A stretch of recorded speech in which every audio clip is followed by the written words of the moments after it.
Assalamualaikum warahmatullahi wabarakatuh. Pemirsa Gapai Kemuliaan yang dirahmati Allah. Apa kabar Anda hari ini?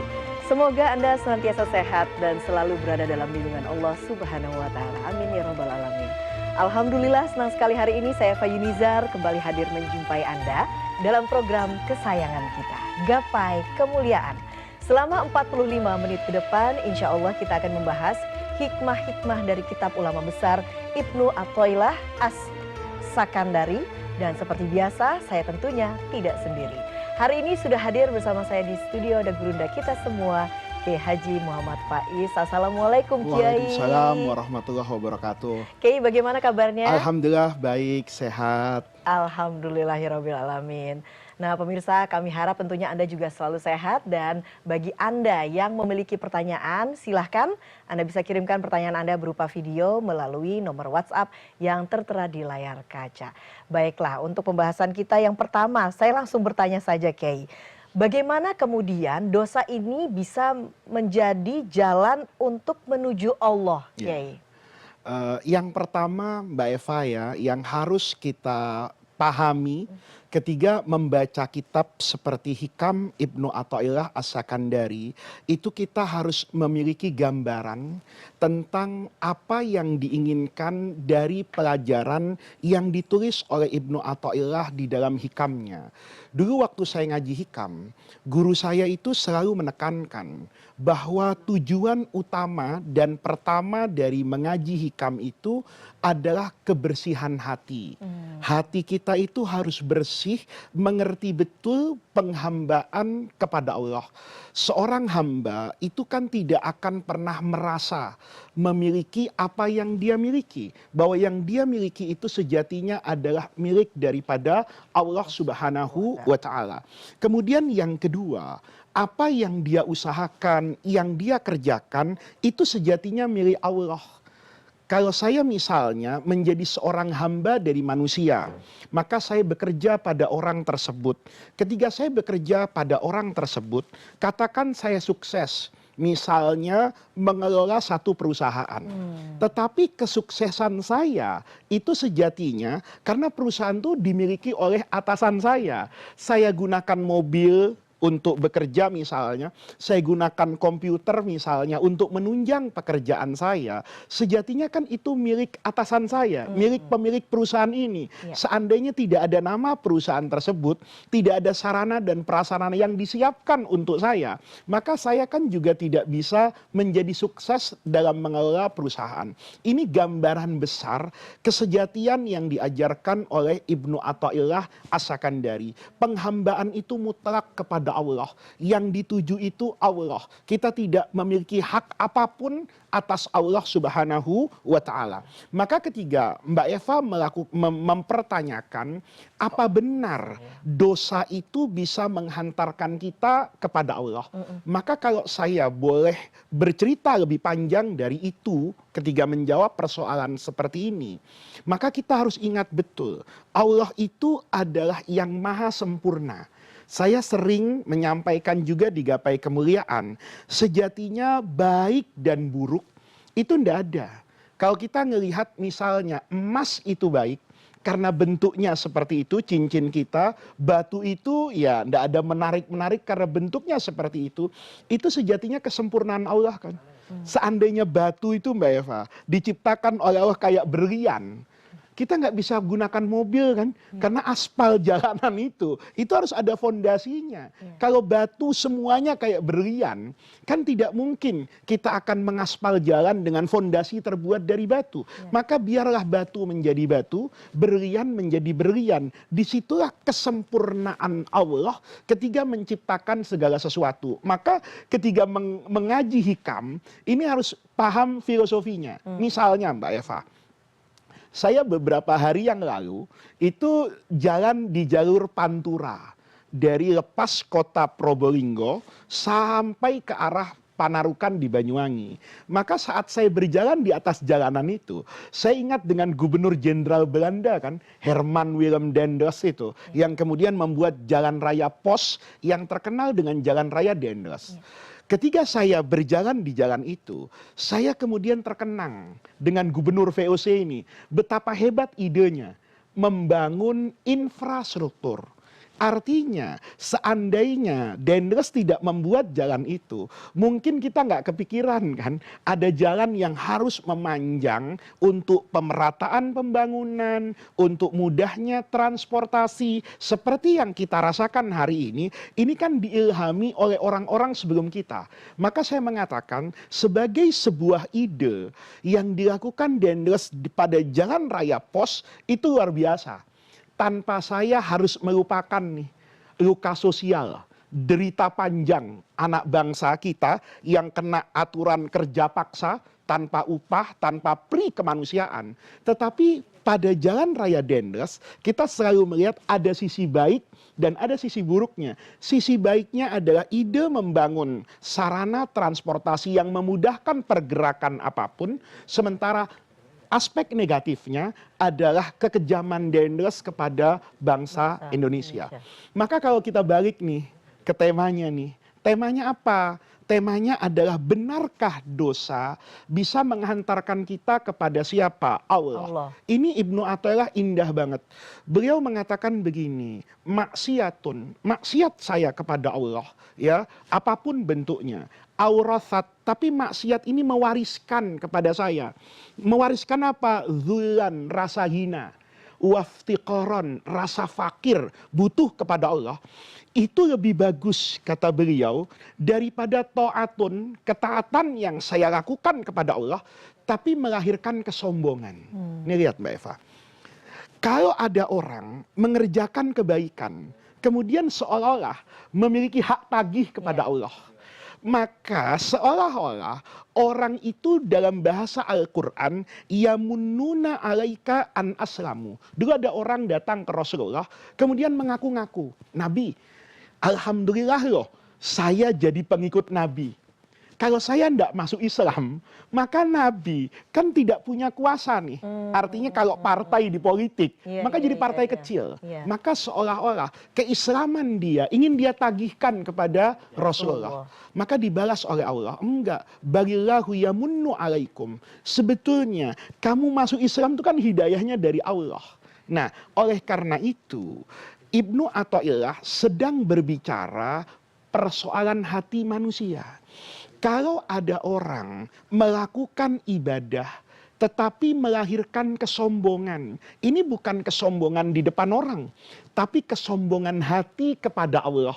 Seolah-olah Allah, saya kan sudah sholat, maka tolong bayar sholat saya dengan surga. Nah, ini yang kemudian nanti di awal Ibnu Athaillah itu mengingatkan manusia bahwa kita masuk ke dalam surga kelak itu bukan karena sholat kita, bukan karena puasa kita, tapi karena ridho dan rahmat Allah. Kan sholat itu dari saya, surga itu dari Allah.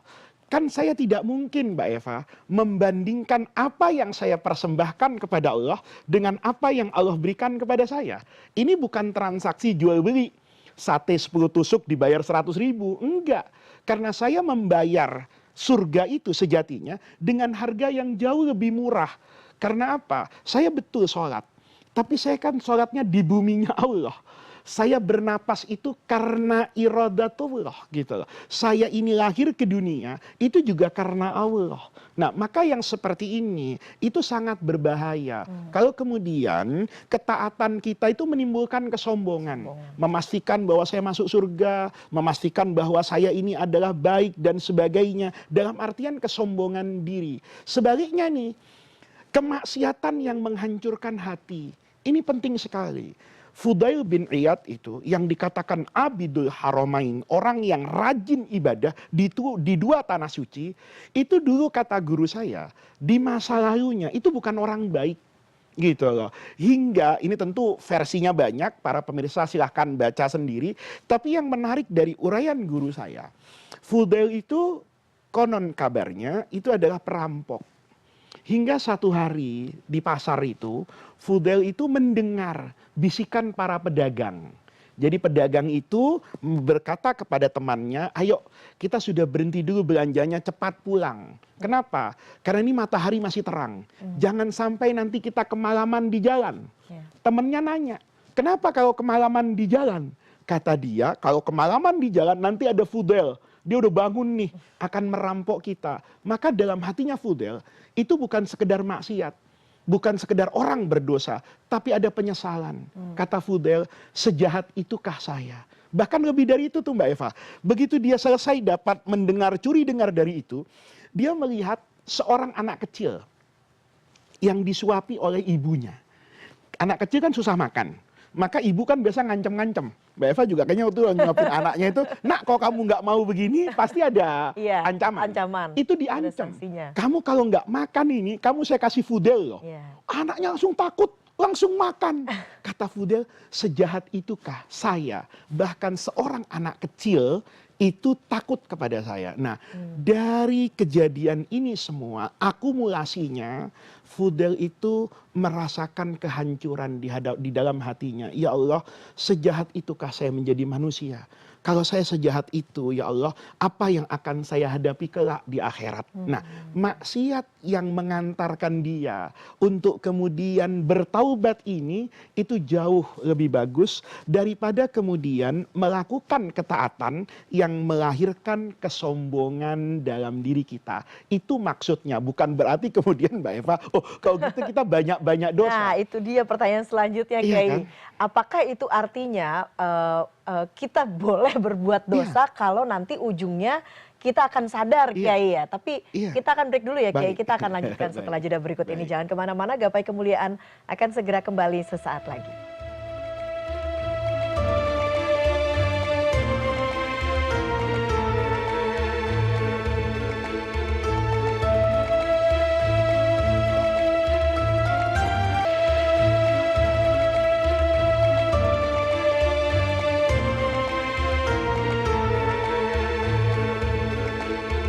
Iya, terima kasih Anda masih menyaksikan Gapai Kemuliaan. Kita lanjutkan kembali pembahasan kita bersama Kiai Haji Muhammad Faiz. Nah, menyambung dari pertanyaan sebelum kita break tadi, Kiai. Artinya bagaimana?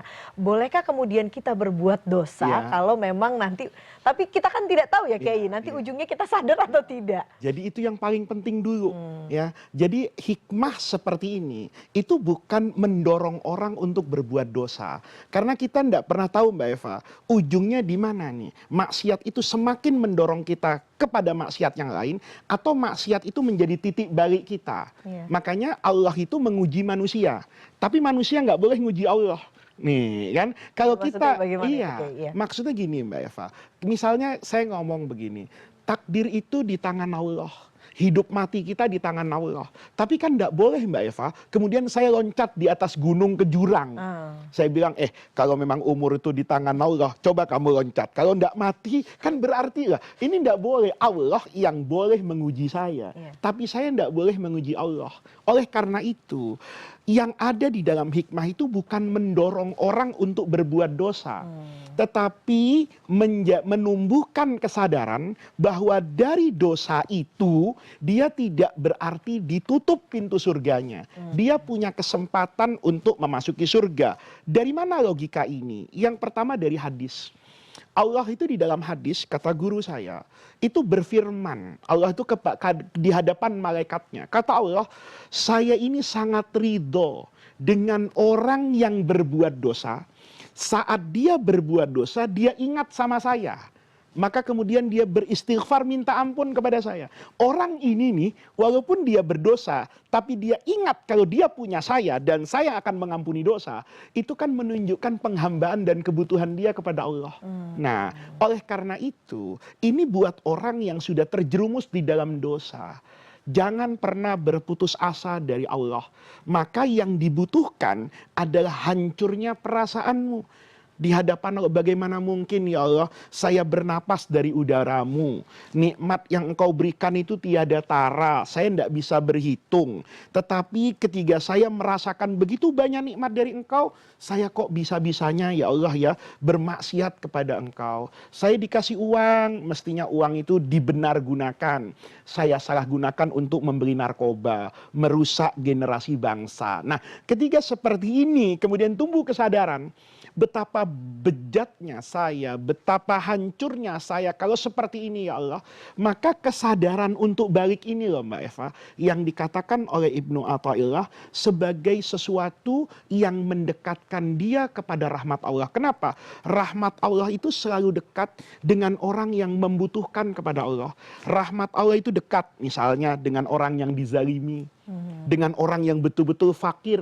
Kan kita kadang-kadang mikir ya Mbak Eva ya, kalau uang kita masih 10 juta, kok doa itu kayak nggak mustajab.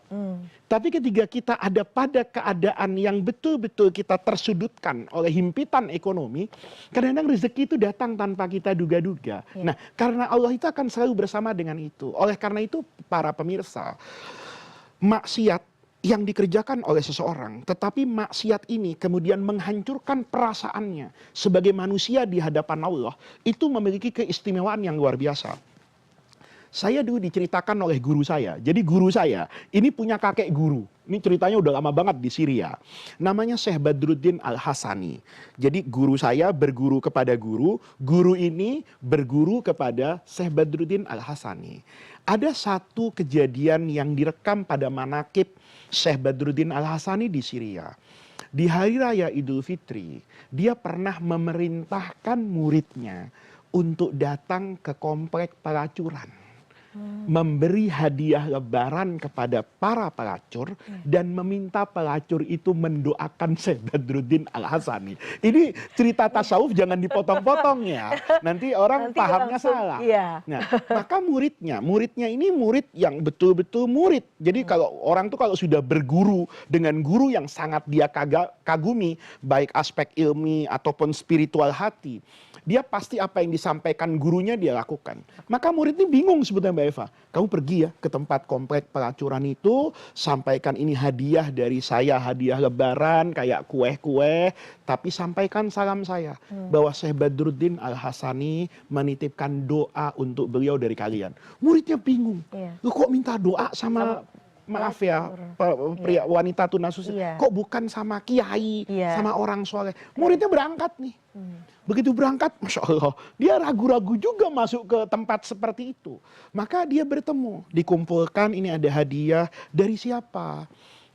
Kata dia, ya dari guru saya, Syekh Badruddin. Ini yang ulama populer di sana, di Damaskus. Maka para pelacur itu Mbak Eva ya, hatinya tersentuh. Mengatakan, Syekh Badruddin, orang soleh, orang paling soleh di negeri ini, ingat dengan kami, katanya. Yang kami ini mungkin dihindari oleh banyak orang karena dianggap sebagai orang yang ahli maksiat setiap hari. Dosanya pun dosa besar. Apa kata murid tadi? Iya, bahkan bukan cuma itu. Syekh Badruddin bukan saja menitipkan hadiah, tetapi meminta doa kepada kalian. Masya Allah, itu kan merasa dihargai kemanusiaannya. Orang lari dari pelacur, ini datang malah minta doa. Nah, singkat cerita, murid ini kan istibian ya. Ingin ilmu apa ini, ilmu aneh ini. Ya kan, sakit bukannya datang ke dokter, malah datang ke misalnya ke bengkel kan gitu. Ini gimana sih katanya. Maka dia tanya, apa kata Syekh Badruddin? Pelacur-pelacur itu ketika saya berikan hadiah, mungkin dia jadi ingat dosanya kan, karena dia akan membandingkan antara dirinya dengan saya, maka dia akan mengatakan, ya Allah, kami ini ahli maksiat, ya kan, kami tidak bisa soleh seperti ini karena desakan ekonomi, begitu banyaklah alasan dan alibi. Maka hati mereka ini kan hancur di hadapan Allah. Kami ini kepengen ya Allah keluar dari sini, kami itu ingin macam-macam lah. Itu pasti akan terjadi dialog di dalam nuraninya dengan Allah.